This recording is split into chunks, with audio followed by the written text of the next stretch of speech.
Everybody, welcome back to Mike Lewis Gaming. What we have before us is the prototype for Horror Survival as it currently stands. Got the printed, that just fell. Got the printed Horror Survival rulebook, 41 pages of awesome. Got the character cards, that's Julie's Train Slasher. And you have Julie's Elite Slasher, Julie's Veteran Slasher, and then Julie's Legendary. The difference between them and some of these ones, and we're still playtesting this, is this one has exactly what it does on the card. These ones do not. It just gives you the name of them, and you can just look them up and do it that way. So that's something we're messing around with. Why does Julie have a bunch of different cards? Every slasher, which are these 5 beautiful people right here.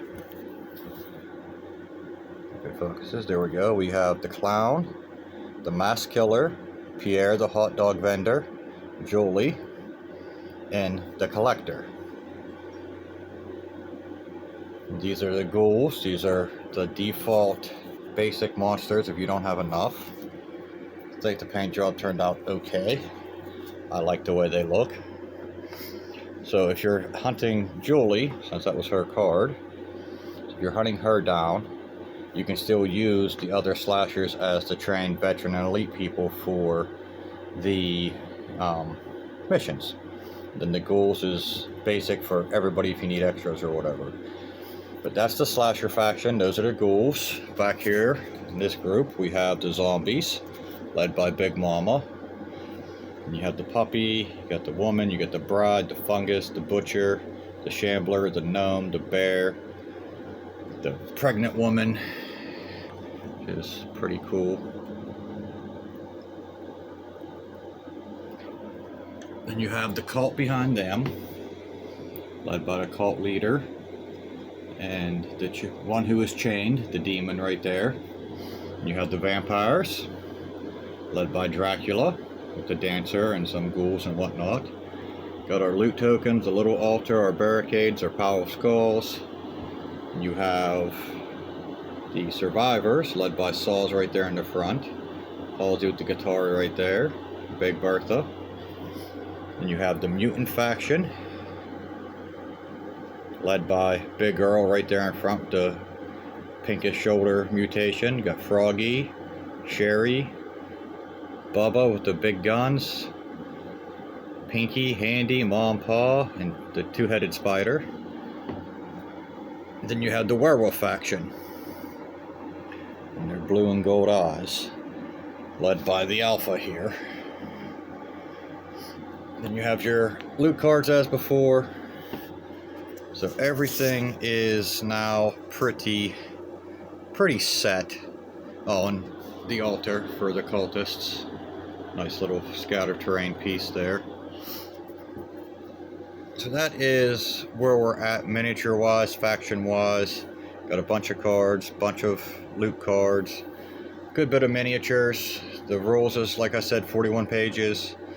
Just thought I'd give a quick update overview of where we actually are at this moment.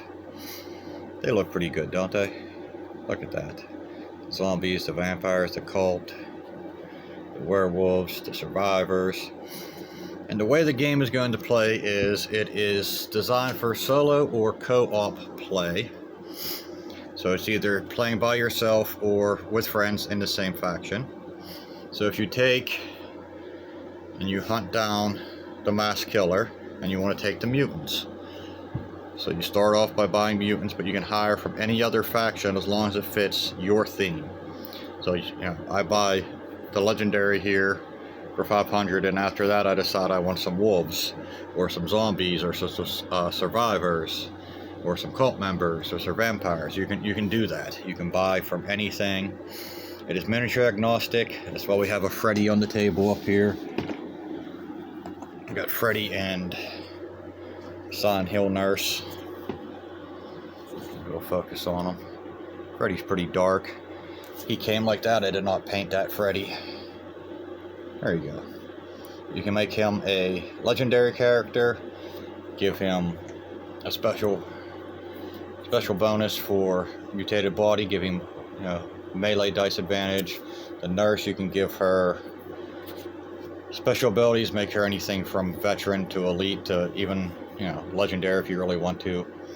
Any of the characters we have come with their cards, but you also have access to the blank cards, so you can make him a basic character if you wanted to, instead of legendary, stuff like that. And I think we have it set up to where the replay will be really fun. The way the campaign works, you choose who you're hunting, so if you're going to use like Freddy, if you're going to use one of ours, or if you're going to choose to attack the mutants or the zombies, the missions thing, you just roll to see what rarity is present on the battlefield. So if you're fighting the mutants, that's who you chose to fight. You got to kill Big Earl. He is the target. Every mission you roll until you do the end game mission, which is fighting Big Earl, would go based off of their rarity. So if you get basics, it'll just be the basic characters, these two. If you get basics and trained, and so on and so forth. And that's where the ghouls come in. If you want more, you can just add the ghouls to it. Or if you're hunting the slashers, the ghouls are your base characters. The ghouls are the only things that cannot be bought. They are literally there just to be bad guys.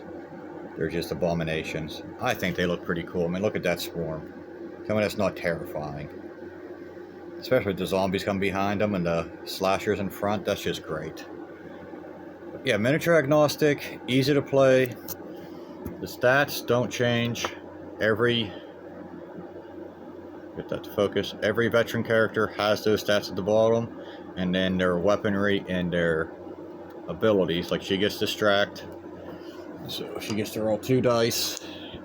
That's Julie, so that's her. Anybody within 6 inches she can target, so she can target Pierre. He rolls 2 on a 5 or a 6. It's a success. He loses an action point. On her second one, it's quick, so she can move 5 inches instead of 4. It doesn't change the card. It's literally just her stats. And then she gets Blood Oath, which is a special, which when we fight her, you'll get to see. Or when we play as her, either way. But yes, it's being set up as a solo cooperative game. The other videos have shown how moving and attacking and everything works.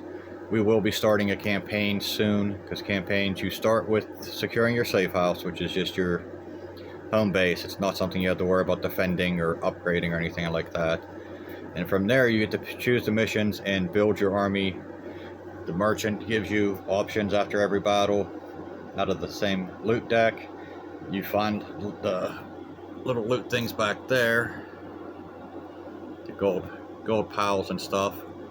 Each time you loot one of those, you get a loot card. Missions can give you loot and money. You can buy items from the merchant. You can sell just like that's just a loot bag, so it's worth $50. And yeah, I'm actually super excited. Just really wanted to show you guys the update, get some more videos going. It's been a crazy couple weeks. My son's moving up a grade. My daughter graduated. My niece graduated elementary. It's just been pretty hectic. So just thought I'd do a nice update, show you guys what we got going on, and start the campaign soon. Bye.